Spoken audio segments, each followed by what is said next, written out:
Here we go. Back to the Mets, episode 27. And some big news as the New York Mets fire manager Carlos Mendoza last week. They also lose 2 out of 3 to the Phillies after getting swept by the Cubs. And if I'm not mistaken, they went 0-7 against the Cubs this year. Am I correct by that? Yep. Because they got swept. It was in the middle of the losing streak in Chicago. So it's been a banner week for the New York Metropolitans. I also had a few embarrassing games, including a 6-error night against the Cubs in the middle of the week. So it's just been one of those weeks. Oh, and the longest tenured Met is no longer on the team. David Peterson has been traded to the Cubs. That obviously happened in the middle of that series as well. A lot to get to. Nico, things can't be worse. I don't think they could be worse at this point in Metland. Yeah, I think for the first time, me and David Stern saw eye to eye on something, because for the last few episodes, I was coming on here and trying to convince people that it might not be over yet. You never know. Maybe they can go on a little bit of a run. And it was the Cubs series that just absolutely broke me. It was the first time that I didn't have an interest in sitting down and watching a game, because I just knew it didn't matter if they won the game or not. Like, I used to be able to sit down and at least say to myself, all right, let me get into this game, because who knows, it could be the start of something special. That Thursday game after, the doubleheader on Wednesday, didn't even have an interest to watch. I was at the bar watching some FIFA World Cup, and they actually turned off the Met game as USA was starting at 10 o'clock. And the Met game was tied going into like the 8th or 9th inning at that point. I was not upset at all. Old me would have been like, oh my God, I can't believe they turned off the Met game. I got Old you would have put it on your phone. Yeah, I was going to say. I did not care at all. Wasn't upset one bit. And I think David Stearns realized it was over too, because he finally pulled the trigger to fire Carlos Mendoza. Well, he fires Carlos Mendoza, obviously makes the trade for getting rid of Peterson for, whatever you get back. I don't know how great this Mathis guy is. He's an older guy, still at single A mashing, but injury history. I don't view that as anything more than Peterson stinks and they could get something for him right now for a team that was desperate like the Cubs. I don't really view that as anything more than that. I think if they were in contention and had starters coming back from the IL, I think they may have made that trade anyway with the way Peterson was pitching. So regardless, we'll talk about that a little bit later, but it was one of those weeks, Nico. You know, it's funny. I found myself this week more than any other week. And maybe it's just because, I was really just relaxing, had a lot of work this week and was home. I found myself watching a little bit more for some weird reason. Like, I think it was the Thursday night. I think before I went to bed, I watched like an hour. I came home from work and I ate some dinner and there was nothing on. I mean, there's nothing on. Right. So, and I'm not like you where I'm watching the World Cup. I mean, I'll watch a little bit if I'm with friends and it's a good game, but if I'm home alone, I'm not throwing it on. That's how I am too. The only reason I was watching it was because some buddies texted me and they were like, hey, we're going to the bar to watch the World Cup. Right. I wasn't going for the World Cup. I was going for the alcohol just to hang out and, do whatever. So but I'm not into it either. It's one of those things where like, I'm just there to listen to Gary Keith and Ron. I mean, that's really what it is. It's that entertainment aspect, I think. And that's what it'll be for the rest of the year. And in terms of going to games, I'm sure I'll be at 1 or 2 or 3 before the season ends. But again, it's not for the reasons you want to be going to games late in the year. It's going to be just because it's something to do. Yeah, I was there Tuesday against the Cubs when Senga started. He gave up a 5 spot in the second inning. I turned to my girlfriend. I said, you want to go get something to eat? Because I have no desire to watch this anymore. Yeah, I mean, like, when you put him into the game, especially when you're starting him, I mean, it really is so frustrating because you are just giving up. And I said that yesterday and he didn't look too bad. He obviously gave up the go-ahead home run, but my buddy looks at me, he goes, they're putting Senga in this game, and this is the Sunday. And I was like, oh, so they don't want to win. And he didn't look too bad, but obviously gives up the homer to Schwarber. So it's, yeah, I mean, this is it. I mean, there isn't, you could have convinced yourself if they swept the Cubs or 3 out of 4 from the Cubs and 2 out of 3 against the Phillies that maybe, there's still some belief. But now 14 games under 500, you have the 3rd worst record in the entire sport. There's that's it. Like, you really can't convince yourself any other way. and I'm glad that you're here now, that there's any chance. It's the way they lose games, right? Like, whether it's getting blown out, losing by 12 runs, which is embarrassing enough, the 6-error game is so pathetic for a general manager or president of baseball operations that preached run prevention. His first press conference post not making the playoffs, that was probably the most devastated I ever was as a Met fan. I was a little young for 2006 when Beltran struck out in the NLCS. 2015 was devastating. On anytime you lose in the World Series, it is, but you were almost just so happy to be there, and you thought that the team was going to be good for years to come after that, that it was like, okay, I can move on from this. Last year really hurt after the NLCS in 2024 and getting Juan Soto and being all up in Yankee fans' grill the entire winter, and then in the first half to be the best team in baseball for 2.5 months, to not make the playoffs was a joke. And his first press conference after the season was preaching run prevention.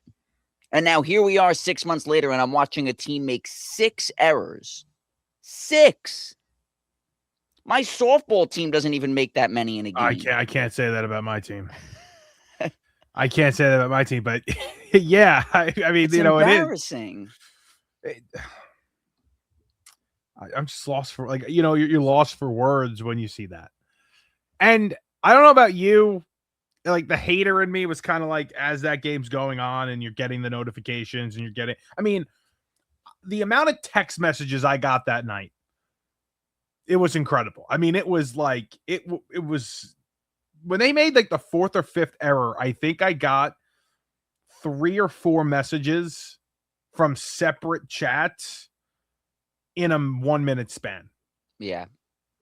I mean, it was horrible. I was at work, so I had 2 TVs. I was set up with the Yankees and the Mets on both TVs, and it's like I'm forcing myself to watch because, like you said, there's nothing else on, and I'm sitting at work, and it's just so brutal. It's easy routine plays. That ball was hit right to Vientos. I know it's hit hard. Your job as a first baseman. Listen, I've said this before. I came nowhere near Major League Baseball or even minor league baseball. I didn't play in college, but I played in high school. I was a first baseman. You have more time than anybody when a ground ball is hit to you because you're the closest to the bag. Just knock it down. You don't have to be fancy and make a great backhand olay. Just keep it in front of you, and then you have plenty of time to pick the ball up and go step on the bag. It's like it's routine stuff that they teach you in Little League that they're not doing. How about Semien? You have that come out. He makes 2 errors in that game. Then it comes out he's got a little hip flexor, and everybody's thinking, "Oh, this is Phantom IL." I read this here on Twitter from John Heyman that it's like that he's got a grade 3 hip flexor strain. He tried to play through it. It severely limited his movement. Minimum 4 to 6 weeks. So, like, you can rag on him all you want. That's fine. He's been Mr. Durable basically his whole career. He's trying to play through this injury. Makes sense that a reliable defender like that was playing hurt because those were plays that, one of them was a tough play running, but a lot of those plays that he misplayed, he makes those. And as bad as he's been offensively and as bad as the move has been, you expect him to make those plays. Well, can I just say too, and I'm not here to defend Marcus Semien or say that he deserves anything because he has been terrible for the Mets this year. I know we've always talked about the average with runners in scoring position. That's great, but clearly it hasn't done anything because they rank towards the bottom in almost every offensive category this season as a team. So I don't care about his average with runners in scoring position anymore. Can the guy get a day off? Like, he was playing every day. Throw Brett Beatty at second base for a game or two. Like, he was I cannot remember the last off day that Marcus Semien had before the injury. I'm pretty sure he played in every single game this year. I'd have to look to be sure, but I could not remember a single time that I remember watching Brett Beatty play second base this year. Until the other day when he... Right, until Semien then got hurt, and now this weekend we saw that. Unfortunately. By the way, is he not one of the worst baseball players you've ever seen in your life right now? Oh, I am so done with him. I mean, he like they could release him right now, and I don't think anybody would blink an eye. And I don't know who picks him up. It's the same with all of them, except all of that whole era of baby Mets besides Alvarez. If they were DFA'd tomorrow, I wouldn't lose a wink of sleep. It's just You know what? And I'll give Stearns. I saw this actually, and I'm gonna try and find. I gotta try and find it on Twitter. And it's basically, and you're not gonna like it, but it's basically defending David Stearns. Like, look what he walked into, and in terms of the prospects that he walked into, and the pool of young players that he now has compared to what he had when he came here. I'm gonna see if I can find this, but it's very true. And I do have to give him some credit. I'm willing to talk about that and have that conversation because I don't necessarily disagree. What he walked into wasn't the greatest situation. It just so happened that they went to the NLCS in 2024 and had that magical run. So I guess he really couldn't do what he had in mind when he first showed up, right? Because I'm sure his plan all along was to get rid of Pete Alonso, and he walked in and saw that terrible Brandon Nimmo contract and said, I'm eventually going to trade this. And Jeff McNeil, right? That was his plan all along, and he couldn't do it after 2024 because they had just gone to the NLCS. I just don't like how he's doing it now. We've talked about it so many times. I don't want to get repetitive. We were okay with the fact that they moved on from this core. But I at least need to know what the direction is. Like, I would have almost rather them trade these guys for prospects and be like, listen, guys, it didn't work in 2025. We had a massive collapse. We're going to rebuild it. I'm really good at drafting and developing. You saw me do that in Milwaukee. Let me work my magic and build it that way, and we'll have a real contender for years to come by 2028, 2029. And go from there in the 2030s and become like what the Brewers are. We'll be able to add more pieces because we have the finances, the missing pieces that the Brewers are never able to acquire.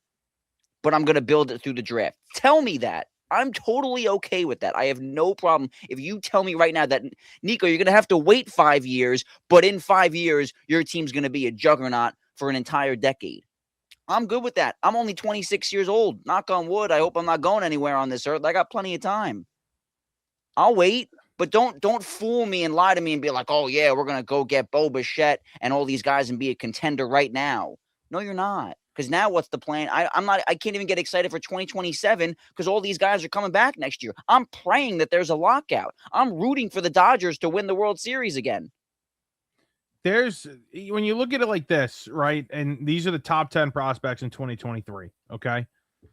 So essentially, this, with all the turnover there has been in the front office and coaching staff changes and developmental personnel changes, right?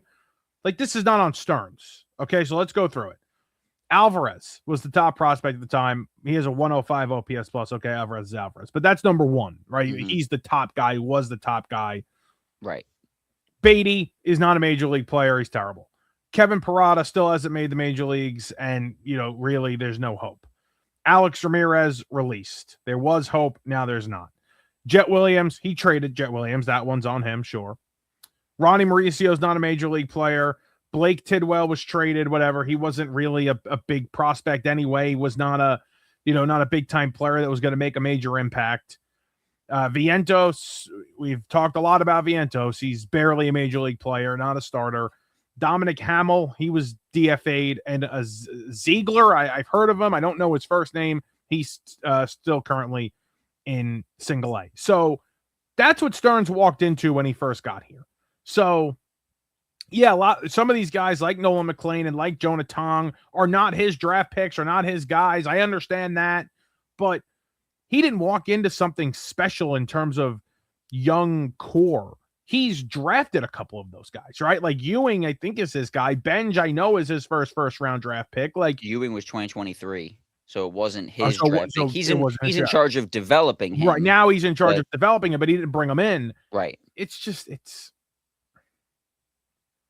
like I do sort of understand as much as I blame Stearns more than anybody else for this catastrophe. I do. I don't think it's Mendoza's fault. Do I think he's a good manager? No. But do I blame Stearns? Yes. Do I also think Stearns should probably see this through? Yeah, because I don't think turnover in the front office is a good thing. And I don't think that David Stearns is a moron. I think he had a really bad offseason. I think the problem is that this is a franchise. When Steve Cohen bought the team, everything became about the payroll and buying wins and having a competitive team on the field every year, David Stearns is not going to do it that way. We're seeing it now. He had no experience, working with trying to sign free agents and making big trades that are, involving buying, because he never did that in Milwaukee. So, like, if you look at the moves that he's made, it was give Sean Manaea a 3-year extension. It was pay Frankie Montas, right? It was all the moves he made this offseason with Bo Bichette. I don't even think he wanted Bo Bichette. I think he did it because he felt the pressure after they didn't get Kyle Tucker with, I got to put a good team on the field right now, so let me go desperately give Bo Bichette $42 million, trading Nimmo for Semien, Luis Robert, Jorge Polanco. Like, these are all moves that he was never forced to make in Milwaukee, but I think he's feeling the pressure of, I have to put a winner on the field right now, so let me make all these moves. You can't it's not going to work where you're Steve Cohen saying, here's the keys to the franchise, go work your magic, but then tell him to do it a different way than how he did it in Milwaukee. If you want to win now, then go get a GM that knows how to win now. You have to be able to do both. Like, yes, his philosophies in Milwaukee should work and could work here, but you also have the benefit and the bonus to go say, we could pay for Juan Soto. In a perfect world, going to get Bo Bichette to play third base and be a very productive bat in this lineup is a luxury that most teams don't have. So you have to be able to do both.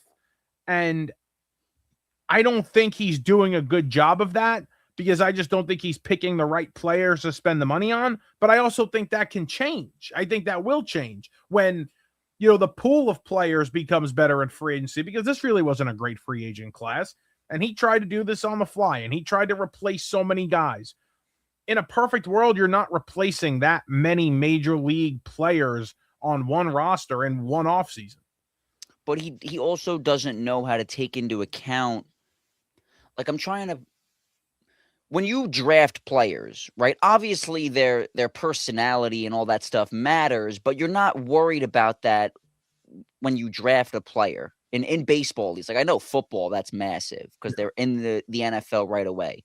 When it comes to the majors, you're not worried about, if I draft this guy, how's he going to fit with Francisco Lindor? Like Mitch Voit, for example, last year. You're not worried about that because Mitch Voit's not going to get to the major leagues till 2028, 2029, when Francisco Lindor is almost on his way out.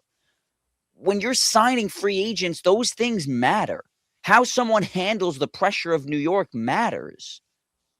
Like, he had no idea that you can't just take a bunch of random guys and put them in a clubhouse and expect it to magically just click. There's human element that goes involved with this.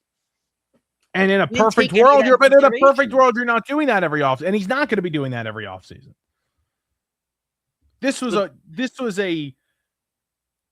just an offseason from hell and he set himself up for it, no doubt. You want to replace all these guys, you want to bring in a new core, fine, you set yourself up for it, but it's something that's just not going to happen. Okay, so then explain to me what the plan is. The plan is going to be, let's say there is a season in 2027. We're just going to run it back with all these same guys. It'll be the same thing again. Maybe they don't get off to the horrible start, right? The 12-game losing streak. Again, not making excuses for them. But when you start a season 7-16, and now you're playing pressure-filled games the rest of the year because all you hear in the back of your head is, we got to get going. Now's the time to go on a run. Let's get a win streak going. When most teams are just trying to get adjusted to the season. It's a long year. If they were, 500 after April, nobody's hitting the panic button and breathing down their necks about how they need to fix it. Maybe the season does go different. So, all right, not as many injuries. They have a better year next year. But what's their ceiling? 83 wins again? I can't answer that question because I don't know I can't tell you what it's going to look like. I mean, even if there is a season next year, all of these guys are under contract again. But I just don't know what it looks like. How many guys do you have to offload because of a salary cap? The question is impossible to answer at the moment. And the question is impossible to answer about, if there's no season in 27 and there isn't 28. It's an impossible question to answer right now. I felt bad for Mendy a little bit, but also not really, because he gets to just get paid and not have to deal with this mess. So I guess that's kind of a good for him, but it got to a point where he could not keep his job. I think just for the look, it was a bad look to say, oh, like this guy's still our manager. So fine with that. Didn't have any issue. Probably should have happened earlier and happened earlier to light a fire under these guys' asses. Andy Green is the choice. Andy Green works in what is he, the vice president of player personnel, player development. Something like that, yeah. He goes right back to his job right after this. So unless he is really good and maybe he's the next manager, who the hell knows? He's been a manager before, but either way, he'll go back to his job. And now you have guys just lining up saying, hey, I want the Met job. Pujols being the first. I mean, the body was fresh from Mendoza, and Pujols is lining up saying, I want that job. So I'm not really into Pujols. I don't, and I'm going to sound hypocritical here because I had this conversation over the weekend because somebody asked me, well, what do you think of Pujols? And I said, no, because he's never really managed. He's never managed in the majors. He obviously managed the Dominican Republic team, but and has a relationship with Soto. But I want somebody that has managed before. I want Alex Cora. I would do anything I could do to get Alex Cora. But I also, Nico, as you know, am totally okay with Carlos Beltran and believe Beltran will be a good manager. But I'm hypocritical because I don't want Pujols because he's never managed, but I want Beltran and he's never managed. So what's the difference? I don't know. I really don't know. Maybe I'm just, maybe. Is it Mets bias because you loved Beltran when he was a player with the Mets? He's obviously Pujols. Getting his number retired. I love Pujols. I have his autograph. I got his autograph when I was 6. It's a crazy story, actually. I've always had an affinity for Albert Pujols. So this isn't even like a bias thing because I've always liked him. Maybe I can get on the Pujols train. I don't know. If I'm ranking them, I want a guy that's managed before. That's my biggest thing. Pujols would be cool. Beltran would be cool. It has to be a guy with managerial experience. There needs to be someone that can be in that clubhouse and settle things down, right? Because I feel like so many of the Mets' issues, besides how bad they've looked on the field, has been off the field.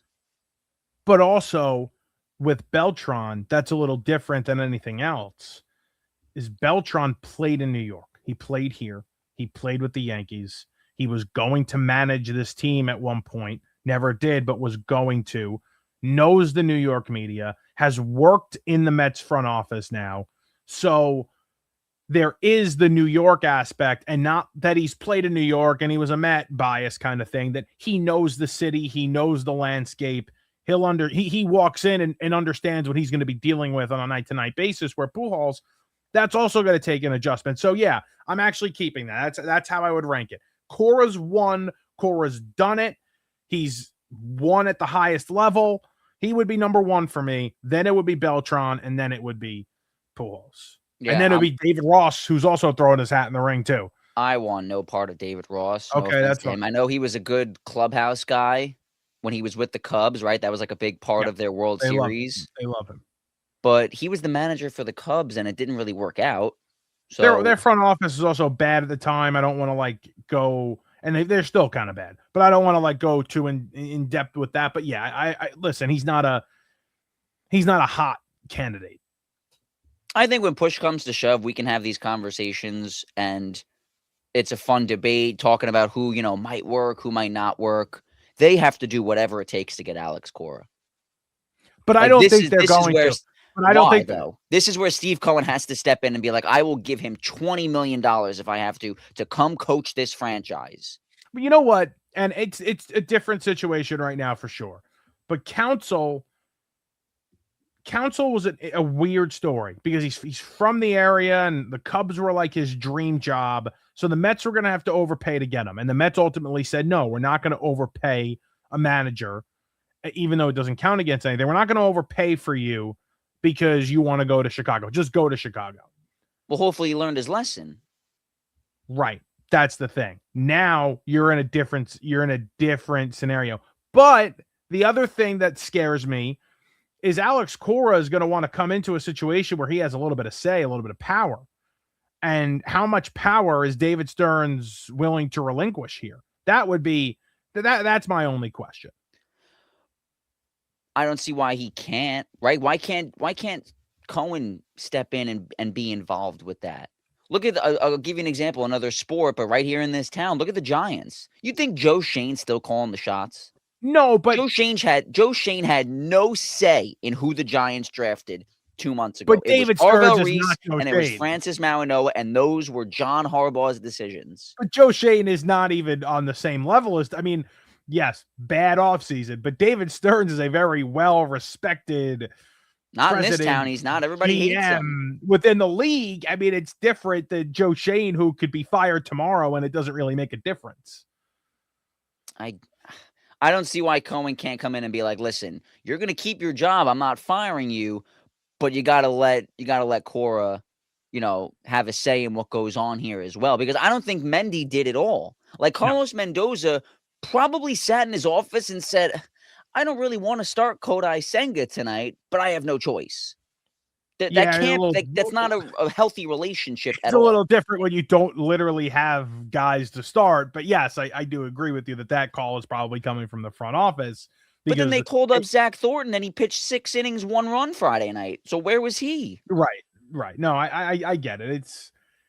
It was a partnership, as they said with Mendy. And how about, I think it was Puma. Puma the question. Good question. Right? I loved it. He talks about, David Stearns, as the press conference was that Friday afternoon, they fire Mendoza, and he talked about a partnership always with Mendoza, and he goes, so since it's a partnership, have you considered stepping down? And Stearns like, no, I haven't considered stepping down. Listen, give him credit for asking the question. I wouldn't have asked that question, but it's. Now, I did notice that towards the end of the press conference, someone asked him, and I apologize for not knowing who it was, asked about the possibility of hiring a GM. And he said that all things are on the table as a possibility. So what do you think of that option? Where David's still the president, but they bring in a GM to, help as well, so that it's not all on his plate necessarily. Right. It's going to be the minor moves that are taken care of by the GM and whatnot. And then obviously the big moves are Stearns and his people. But yes, I don't know how much of a difference it makes, because I still think he's calling the shots. He's running the offseason. I think it's literally just like less on a day-to-day basis that he's dealing with on his plate, on his table. Maybe not it helps necessarily the offseason. No, it could. It could. Yeah. I don't trust him. That's the problem. Like in 2023, after they sold at the deadline and they traded away Scherzer and Verlander, and there was like a bunch of other guys, right? David Robertson got moved, Tommy Pham, and they brought in all these prospects. I remember at least, and granted, most of those prospects didn't even really work out, right? Because it was Luis Angel Acuna for Scherzer, and then it was Drew Gilbert and Ryan Clifford for Verlander. We don't know yet about Clifford. Maybe that'll be the one guy that does make an impact at the major league level for this team. But, obviously it didn't work out. But at the time, I was at least excited. I was like, all right, nice. Now I know they're building towards something. Maybe these guys, because they were prospects who had been drafted a couple years earlier, I was like, maybe these guys make an impact next year or the year after, and you mix that in with Alonso, Nimmo, and Lindor, and we're ready to go here. At this deadline right now, he's going to make trades. I don't even know if I trust him to make the right move. Like, I'm not going to get excited. Let's say, for example, they trade Freddie Peralta for 2 prospects. How am I supposed to sit there and believe that those prospects are going to be good? Because clearly he made the trade for Peralta, and it's been a disaster. Even Tobias Myers now, who we were given a lot of credit in the beginning of the year, has a 6 ERA.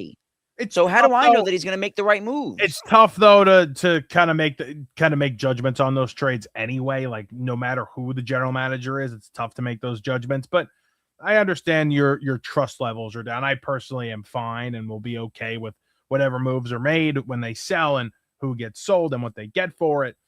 But yeah, I mean, I understand the lack of trust. I didn't see this yet. I've seen some quotes, including this one from Eric Chavez on this podcast that he went on or did. I don't even know. But this is Chavez on last year on Soto. He'd be in the clubhouse in between innings and not be in the dugout. The lack of leadership and accountability from top down. An assistant GM would sit there in the clubhouse with him in the middle of innings. I haven't watched this. We could do a whole breakdown on this next episode or during this week. I did not get a chance to sit down and watch this full podcast, so maybe we'll do that. Maybe if we have time this week, we'll break down everything Eric said. But he's been boisterous since he's gotten fired. He made a comment about Stern saying this was the last bullet in the chamber for him, firing Mendoza. He obviously got rid of the whole coaching staff and hired these guys along with Mendoza, and now they're here and he's gone. It makes sense, last bullet in the chamber, but I don't know. But wouldn't you, so going back to what we were talking about earlier, because it's related to this with, firing coaches and stuff. They wiped out the entire coaching staff and only left Mendoza. And now he's gone too. So Stearns is about to, for the second time, do a coaching search. Yeah. At what point, though, do you sit there and say, like, how many chances does he get? Like, that's my issue with this. Like, it seems as though clearly them firing all the coaches, they're not happy with the performance on the field. So it's not about building towards the future through the draft.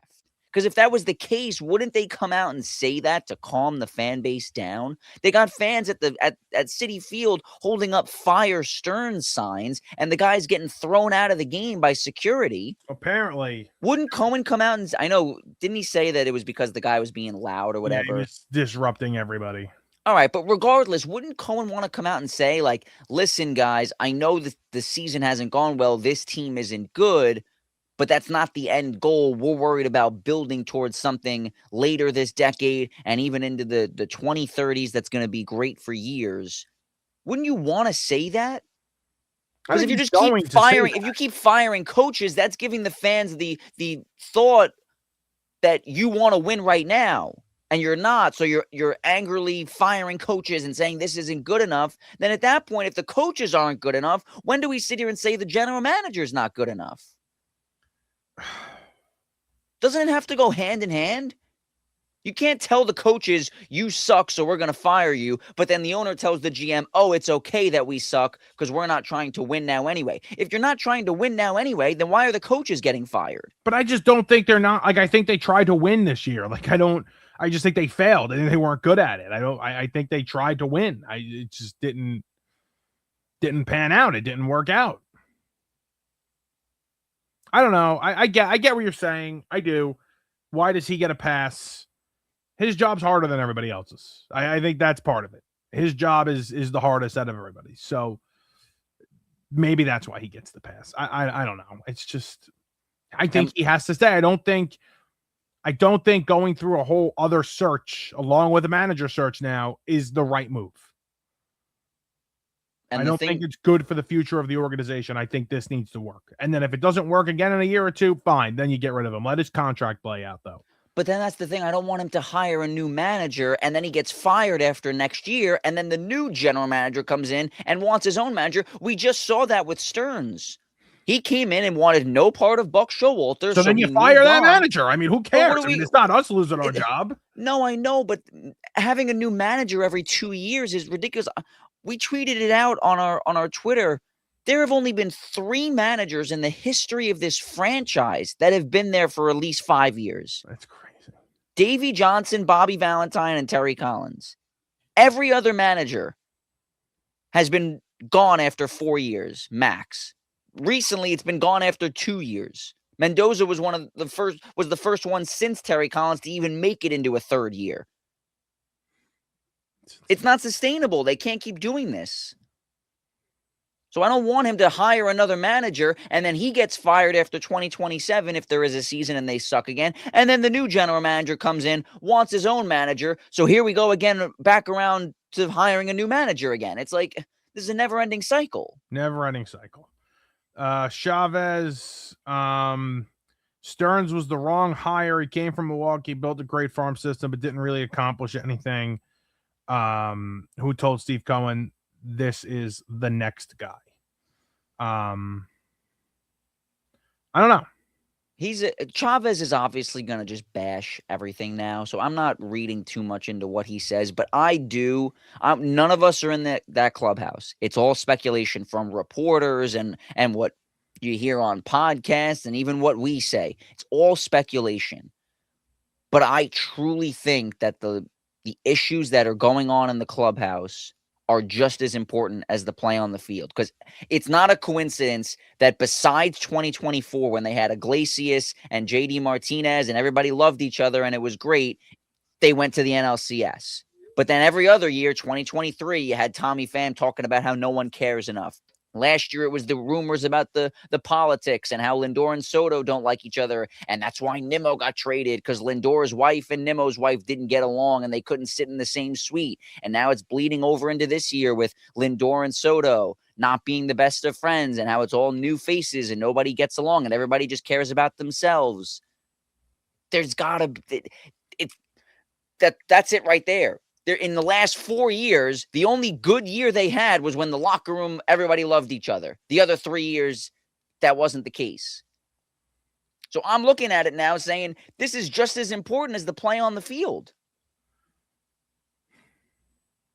I have no idea what it takes to be friends in a clubhouse, right? I've never played at a level higher than high school.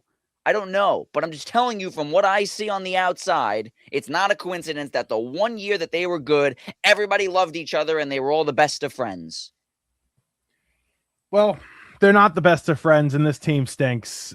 We will be back at some point. We're going to change some things up. I do want to listen to this Chavez interview as much as you got to take whatever he says with a grain of salt. I do want to listen to this. So maybe next episode we'll have a couple quotes from it, but either way, who do they play this week? I don't even know who they play this week. They are in Toronto, starting a series Monday today. Okay. 3 games set. And then I think they're off Thursday. And then it's a weekend series in Atlanta, but it wraps around. So it's Friday, Saturday, Sunday, Monday. Awesome. In Atlanta. 4th of July weekend in Atlanta where they'll get embarrassed. Probably a couple national TV games on there too. So awesome stuff. We'll be back at some point later in the week. And again, we will be changing some things up. It won't just be this day-to-day what's going on with the Mets. We are going to change some things up because this team is so bad. So we'll talk to you next time. Episode 27 in the books. Check us out on social media. Check us out on Twitter. We're Back to the Mets on Twitter. Obviously, BTO Media on Instagram, YouTube, and TikTok. Peace out, guys.